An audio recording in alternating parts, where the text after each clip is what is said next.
And I'm just going to start out by saying it's a lot easier to control the masses and control the narrative around something through emotional manipulation. So you'll notice if something is considered a tragedy, it's like totally taboo to ask questions about it. Case closed, that's it. So if there's people in the comments that have a problem with this or are calling me insensitive for talking about this, that's fine, because if it's true, that's the desired outcome.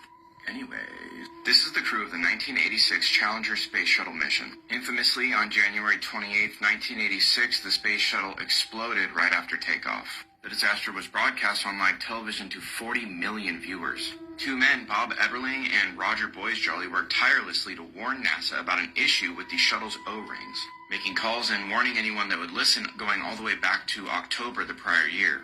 They warned that if these O-rings were used on a launch on a day that was below 40 degrees Fahrenheit, that there would be a catastrophe. But of course, no one listened, which automatically kind of makes me think they wanted the catastrophe to happen. Roughly 80 seconds after the launch, the shuttle exploded and all 7 crew members lost their lives. This is Judy Resnick, an engineer and pilot aboard the Challenger mission. In 2013, an eagle-eyed internet user found Judith Resnick, a law professor at Harvard Law School. Some people were a little taken aback by the identical name, age, and likeness, so they started digging. This is Michael J. Smith, also an engineer and pilot aboard the Challenger shuttle, who passed away that fateful day in 1986 at the age of 39 years old.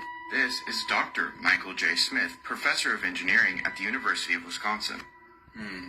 This is Sharon Krista McAuliffe, arguably one of the most famous things about the Challenger mission. She was supposedly just a teacher that was picked at random to be one of the astronauts, which made it all the more tragic when she passed away due to the Challenger disaster in 1986. This is Sharon A. McAuliffe, also a law professor who received her degree shortly after the Challenger disaster. Dick Scobie was the commander of the mission.